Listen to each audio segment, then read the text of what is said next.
Hello everyone, welcome to Pitambra Educators. In this video, we are going to discuss how we can use two tables in a single query for class 12th IT students, and the unit is database concepts.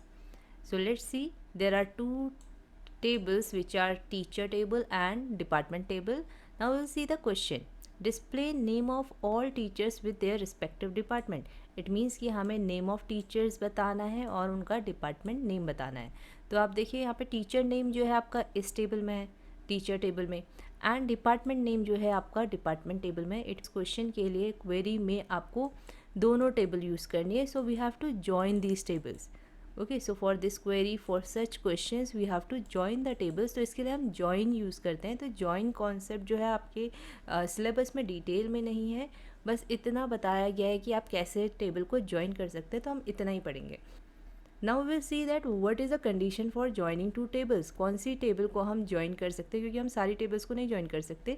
उसके लिए क्या होता है कि एक attribute जो है दोनों टेबल्स में कॉमन होना चाहिए. जैसे कि यहाँ पे जो डिपार्टमेंट आईडी कॉलम है वो आपका डिपार्टमेंट टेबल में भी है, same column. So now we can join these tables. सो अभी तक हमने क्या डिस्कस किया है कि अगर हमें दो टेबल को ज्वाइन करना है, लिंक करना है, तो हमें एक कॉमन एट्रीब्यूट दोनों टेबल में होना चाहिए. अब इसको सिंटेक्स कैसे लिखते हैं, इसको कैसे क्वेरी में यूज़ करते हैं, लेट्स सी दैट. अब हमें अगर डिस्प्ले करना है नेम ऑफ टीचर्स, तो ओब्वियसली हमें डिस्प्ले के लिए क्या करना होता है, सिलेक्ट नेम ऑफ टीचर्स. सो जो फील्ड है हमारा है टीचर नेम, देन कॉमा, हमें उनके डिपार्टमेंट भी डिस्प्ले करना है. So we will write department. तो हम पहले सेलेक्ट लिखते हैं, जो भी हमें डिस्प्ले करना होता है उसके लिए सेलेक्ट आता है. फिर जो भी एट्रीब्यूट आपको डिस्प्ले करने होते हैं, यू राइट दोज एट्रीब्यूट्स. और उसके बाद हम लिखते हैं फ्रॉम, देन टेबल नेम. अब यहाँ पे दोनों टेबल इन्वॉल्व हो रही है. So we will write the name of both the tables. One is teacher comma department. So अगर आपने क्वेरी बस इतनी लिखी है, select teacher name comma department from teacher department, तो आपको लगेगा कि ये दोनों टेबल इन्वॉल्व हो गई और हम ये कॉलम डिस्प्ले कर रहे हैं. तो हमारा जो रिज़ल्ट आएगा वो आएगा teacher English, then Anamika maths, then Aradhya English. But ऐसा नहीं होता है. अगर आप इतना ही लिखते हैं, देन व्हाट विल हैपन, आपकी जितनी भी total number of rows in first table होगी, लाइक हेयर आर 8 रोज़ और इस केस में आपकी 4 रोज़ है, तो आपके अकॉर्डिंग तो बस 8 रोज़ डिस्प्ले होंगी इन द आउटपुट. बट इस केस में क्या होता है कि यहाँ पे आपकी 32 रोज़ आ जाएंगी. और वो किस तरीके से आएंगी, you will get here this row Tushar, then Tushar का डिपार्टमेंट आएगा इंग्लिश, फिर दोबारा से आपकी तुषार आएगी, उसका डिपार्टमेंट आएगा maths, then Tushar IT, Tushar Hindi, उसके बाद आएगा Anamika English, Anamika maths, Anamika IT, Anamika Hindi. इसी तरीके से सारी बाकी रोज़ का भी आएगा. इसमें क्या हो रहा है, इट मीन्स कि इसकी फर्स्ट रो जो है सेकंड टेबल के सारी रोज़ के साथ पेयर बनाएगी, फिर इसकी सेकंड रो जो है इस टेबल की सारी रोज़ के साथ पेयर बनाएगी. तो इस केस में आपके 32 कंप्लीट रोज़ आ जाएंगी, जिसको हम कार्टेशियन प्रोडक्ट भी बोलते हैं.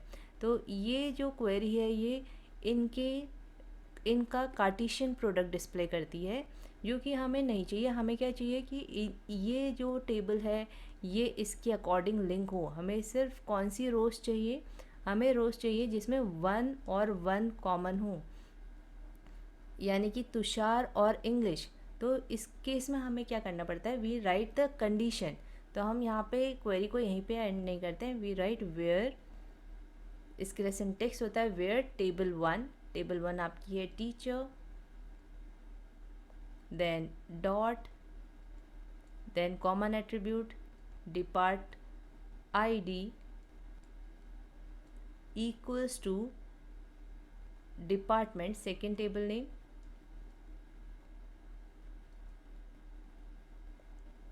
dot again the common attribute that is depart id. तो इस कंडीशन की वजह से क्या होगा, जो आपकी टोटल 32 रोज़ का सेट बना है इन टेबल्स का, उसमें से वो रोज़ फ़िल्टर हो जाएंगी जो कि जिनमें आपका डिपार्टमेंट आईडी की वैल्यू सेम है for both the tables, teacher table and department table. जहाँ पे लाइक अगर 1 है तो वहाँ दूसरा वाला भी 1 होना चाहिए। फॉर एग्ज़ाम्पल अगर हम तुषार की बात करें तो तुषार के लिए आपका डिपार्टमेंट आईडी 1 है, तो सिर्फ वही वाली रोज़ सेलेक्ट होंगी डिपार्टमेंट टेबल की जिसमें डिपार्टमेंट आईडी 1 है, यानी कि इंग्लिश। ऐसे ही बाकी जो भी 2-3 वाली रोज़ थी वो हट जाएंगी, यानी कि तुषार में जो मैथ्स आ रही थी वो रो आपकी हट जाएगी। ऐसी अनामिका के लिए कौन सी सेलेक्ट होगी? सेकेंड वाली, यानी कि मैथ्स। ऐसी आराध्या के लिए सिर्फ 1 वाली जिसमें कि इंग्लिश आएगा। तो इस तरीके से आपकी सिर्फ 8 रोज़ इसमें डिस्प्ले हो जाएंगी। Now let's try the second question. Display name of all teachers of IT department. तो यहाँ पे भी हमें क्या करना है, name of all teachers display करना है, बट IT डिपार्टमेंट की only.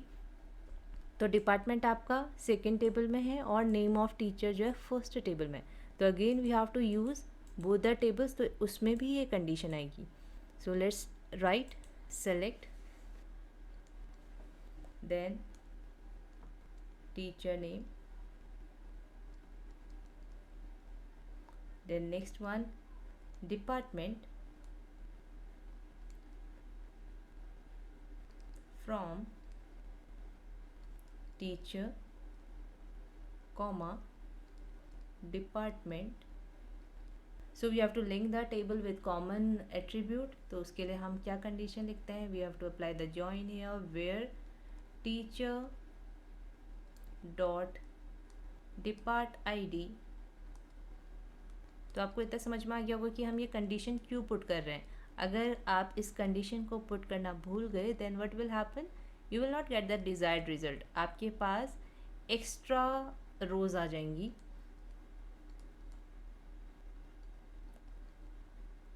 Now till now whatever we have written, तो उससे क्या होगा, आपके सारे डिपार्टमेंट के टीचर्स के नेम आ जाएंगे।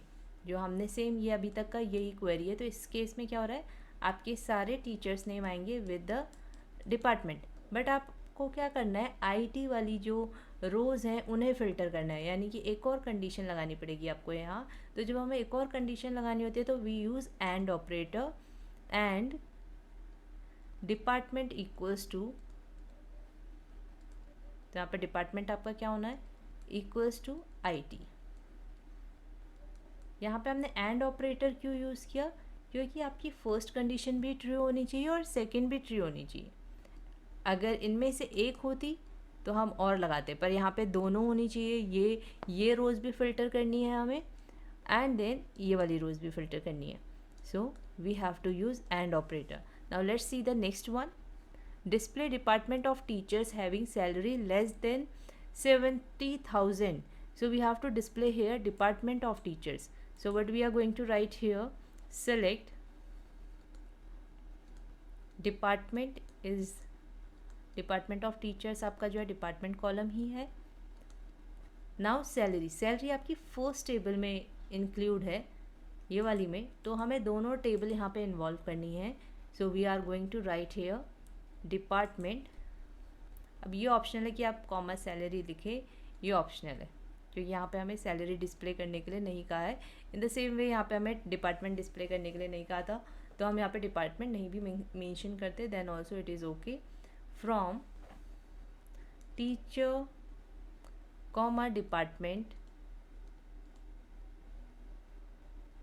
अब इसके बाद क्या आनी है हमारी condition, because we have to link them, we have to join both the tables. तो यहाँ पे आ जाएगा आपका टीचर डॉट डिपार्ट आईडी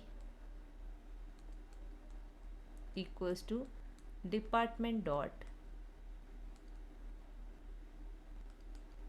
तो ये बहुत वास्ट कंसेप्ट है, इसमें बहुत सारे जॉइंट्स होते हैं, बट आपके सिलेबस में बहुत सिंपल दिया है तो हम इसको सिंपल ही पढ़ रहे हैं। बस आपको इस सिंटेक्स लर्न करना है कि क्या सिंटेक्स होता है for joining both the tables. और यहाँ पे अभी जो दोनों ये कॉमन एट्रीब्यूट है इनका नेम सेम है, डिपार्ट आईडी। तब हम यहाँ पे आगे से जो है टेबल नेम लिख रहे हैं, जिससे कि पता चल जाए ये कौन सी टेबल के कॉलम की बात कर रहे हैं, कौन से टेबल के डिपार्टमेंट आईडी की बात कर रहे हैं। अगर इन केस ये नेम जो है डिफरेंट होते, कॉलम तो सेम होता, सेम वैल्यूज़ होती, बट इनका नेम डिफरेंट होता, तो क्या होता, मान लीजिए यहाँ पे डिपार्टमेंट नंबर हो जाता, तब तो हमें इनके आगे टेबल नेम लगाने की ज़रूरत भी नहीं पड़ती। हम सीधे भी लिख सकते थे that where department number equals to department ID. अगर ये दोनों एट्रीब्यूट के नेम डिफरेंट होते बट एट्रीब्यूट सेम होता, बट उनके नेम जो है चेंज होते, तो आप फिर ये आगे से टेबल नेम लगाने की भी ज़रूरत नहीं पड़ती। Now what is our next condition? Having salary less than 70,000. So what we are going to use here for next condition? AND operator. Salary less than 70,000. तो इस तरीके से आपको दो टेबल को ज्वाइन करके क्वेरी लिखनी होती है when your question involves two tables. Now let's see the question which is given in CBSE sample paper. First table is store table and second is owner. तो यहाँ पे स्टोर आईडी दी है आपको, स्टोर नेम दिया है, location, number of employ, opening year, owner ID. And second table is owner, जिसमें आपको ओनर आईडी दी है, ये कॉमन एट्रीब्यूट है, एंड ओनर नेम। तो अगर आपको देखना है कि लिबास का ओनर कौन है, तो आप देख सकते हैं यहाँ से लिबास का ओनर जो है दिव्यम प्रकाश है। Now let's see the question. Seema wants to display store name and owner name. तो हमें स्टोर नेम भी डिस्प्ले करना है एंड ओनर नेम, तो दोनों टेबल इन्वॉल्व हो रही है of all stores. So let's see कि सारी क्वेरीज जितने भी ऑप्शंस हैं यहाँ पे सब में store name and owner name select के साथ है। येस, तो यहाँ तक बिल्कुल सही है। फ्रॉम दोनों टेबल यूज़ हो रही है, तो दोनों टेबल्स का नेम बिल्कुल सही है यहाँ तक सारे ऑप्शंस। वेयर, तो ये भी बिल्कुल सही है, सब में वेयर हो रहा है। Now we have to link both the tables. तो अभी हमने देखा है कि जब भी हमें दोनों टेबल्स को ज्वाइन करना होता है तो क्या कंडीशन आती है? First table name that is store dot common attribute store dot owner ID equals to second table name dot attribute common attribute.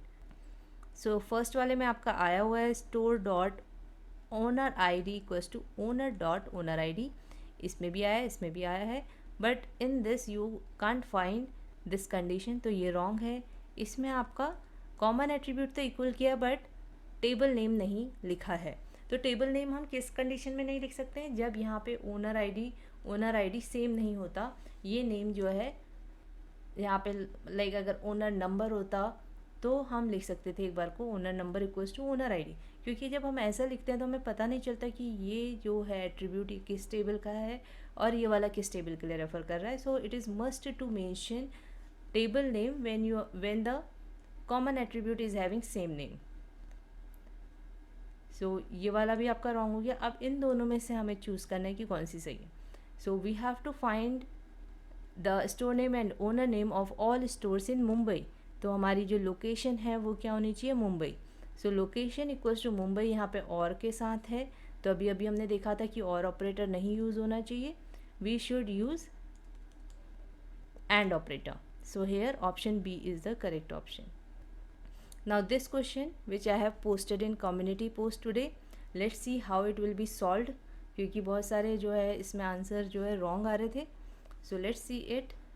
Consider the table is to library with fields issue date, return date, book ID. तो आपकी एक table है जिसमें आपकी book ID है, then books की issue date है and then return date है। फॉर एग्ज़ाम्पल आपकी बुक जो है वो एक 15 नवंबर हुई है, एक 10 नवंबर हुई है, देन 13 नवंबर, देन 15 नवंबर, 10, 30 अक्टूबर, 15 नवंबर, ऐसे कुछ इनकी रिटर्न्स डेट भी होंगी लाइक 20 नवंबर। तो अब हमें क्या करना है? We have to display dates on which number of issued books is greater than 5। तो हमें कैसे पता चलेगा कि इश्यूड बुक्स जो है कितनी बुक इशू हुई है? हमें देखना है कि नंबर ऑफ इश्यूड बुक्स कब 5 से ज़्यादा है। तो हमें कब पता चलेगा कि एक दिन में जो है बुक्स 5 से ज़्यादा इशू हुई है? तो देखो इशूड डेट में हमें अगर हम देखेंगे कि 15 नवंबर को एक बुक आईडी इसके सामने लिखी होगी, तो एक बुक 15 नवंबर को ही है, एक और बुक 15 नवंबर को ही है और थर्ड वाली भी हुई है। So there are 3 books issued on 15 November. तो हमें इशू डेट को ग्रुप करना पड़ेगा ना, इसमें जो सेम वैल्यूज़ है उनका ग्रुप बनाना पड़ेगा। तो यहाँ पे हमें क्या करना चाहिए? Group by issue date. क्योंकि यहाँ तक तो क्वेरी बिल्कुल सेम है,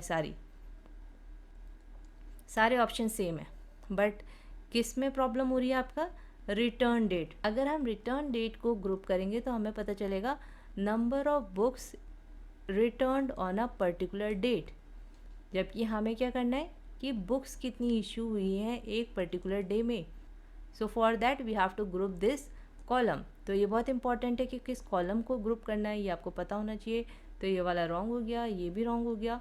अब इशू डेट वेयर, तो देखिए ये वेयर तो कभी आता ही नहीं है, तो ऑप्शन ए आपका रॉन्ग हो गया। इन सब में सेमी कोलन है। ओके, सो अब इस केस में आपकी कौन सी सही होगी, this one, C. Okay, so option C is the correct option for this question. So this much in this video. I hope आपको ये कंसेप्ट समझ में आया होगा कि हम कैसे दो टेबल्स को यूज़ कर सकते हैं एक क्वेरी में। उसके लिए आपको ये कंडीशन पता होनी चाहिए कि हम वेयर के थ्रू करते हैं दो टेबल को जॉइन, और वेयर के थ्रू हमें कंडीशन पुट करनी होती है। और कंडीशन क्या होती है आपकी, आपको याद रखना है that table 1 dot common attribute equals to table 2 dot common attribute. तो अगर आपने इतना लर्न कर लिया है तो आपका ये क्वेश्चन इजीली सॉल्व हो जाएगा। और आपको ये भी पता होना चाहिए कि अगर इसमें एक और कंडीशन है ना, ये कंडीशन तो आपकी ज्वाइन करने के लिए टेबल को, अगर इसमें कोई कंडीशन है like you have to display name of teachers who are in Delhi, तो हमें एक पर्टिकुलर लोकेशन को सेलेक्ट करना है। तो उसके लिए आपको जो सेकंड कंडीशन लगानी है वो आपको एंड ऑपरेटर को यूज़ करके लगानी है। So these two things you have to remember for solving such questions. One is this condition for joining two tables, and next is कि आपको एंड ऑपरेटर के साथ दूसरी कंडीशन पुट करनी है। सो दूसरी कंडीशन भी आपको सही से लगानी है according to the data given in the question. So for this concept, I am going to post more questions on the community post, and soon we are going to have a video also based on the questions or based on the topics which we have discussed already. So stay tuned and please like and share this video अगर आपको ये concept अच्छे से समझ में आ गया है. And thank you for watching this video. All the best for your exam and practicals.